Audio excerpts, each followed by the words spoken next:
কি বুঝিস রে এসবে? কি বুঝিস? তবে তুই খালি না অফিসে অফিসে তুই চলো তো আমার সঙ্গে একটিবার, মেয়েটিকে দেখবে। চল চল। এই উঠছিস কোথায়? বোঝা না, মাকে একটু বোঝা না। আমাকে বেরোতে হবে, আর ওই এবার বেকার বিয়ের ব্যাপারে মাজা ঠিক করবে, এটাই হবে।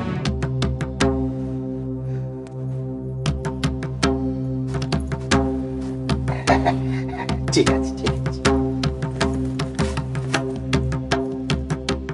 গরিবের মেয়ে যা হয়ে এলে তো আরেকজনের বেশ সুবিধেই হয়, নিজের দিমাগ বজায় থাকে। সেটি আমি হতে দিচ্ছি না বাবা। দেখ, তোকে আর সম্বন্ধ দেখতে হবে, অনেক দেখেছি, আর দেখতে হবে। এখন আমি তাকে কি বলবো বলো দেখিনি? বড় মুখ করে বলে এসেছি।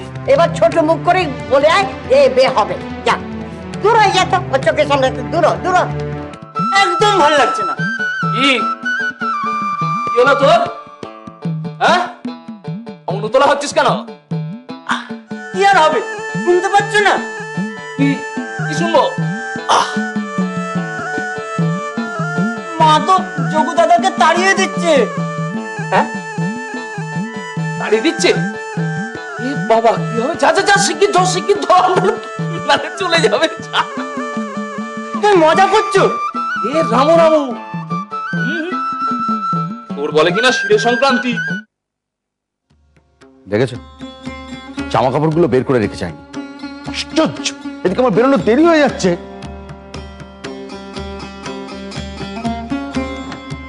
জামা কাপড় বের করে রেখে যাওয়া হয়নি কেন?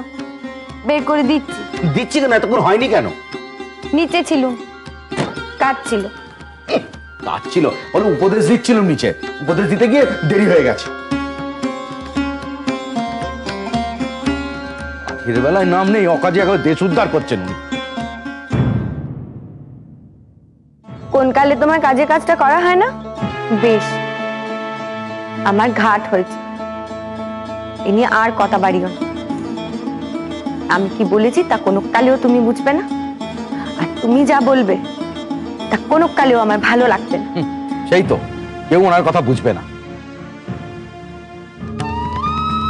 তাকাচ্ছ কি? ওভাবে তাকাবার কি আছে? থাক, আর এসব কথা মুখে এনো না, অনেক সত্যি কথা বেরিয়ে আসবে এরপর, তা শুনতে ভারী ভালো লাগবে না।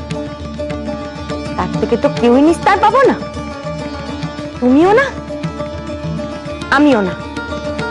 এই যে বাচ্চা, শোনো,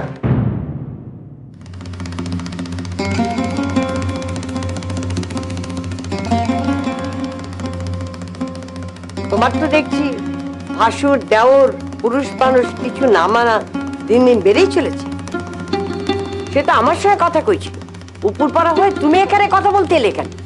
মা, মেয়ে দেখে আসুন, পছন্দ হলেও হতে পারে, তার সঙ্গে তোমার কথা কর দরকারটা কি? আপনাদের কথা শুনে যেটা ঠিক মনে হয়েছে সেটা কইছি, আর আমি তো কথা আপনার সঙ্গে কইছি, তার সঙ্গে তো কইনি। তোমাকে চুপ করে রাখা কাজ শান্তি? সংসারের সব ব্যাপারে কথা কইবে, স্থান কাল পাত্তর ভুলে গিয়ে বাকি ছোটাবে, তবেই না তোমার শান্তি। এই দেখ পেবো, তোর যদি আদালতে আসতে ইচ্ছে না করে তো স্পষ্ট বলে দিবি তোকে আসার দরকার নেই। কিন্তু পেবা কেন মামলা লড়লো না এই নিয়ে আর একটা কথাও আমি শুনতে চাই না, বলে দিলুম। বাহ, চমৎকার। কেন, সে কত বড় উকিল হয়েছে? আচ্ছা, ইয়ে মানে জজ সাহেব কি বললেন বলুন? আমাদের মামলাখানা কয়েকদিনের জন্য মুলতবি রইল। এতে করে সুবিধা হলো কি কিছু? অসুবিধে কিছুই হলো না, সাক্ষ্য প্রমাণ জোগাড় করতে হবে। সাক্ষ্য প্রমাণ?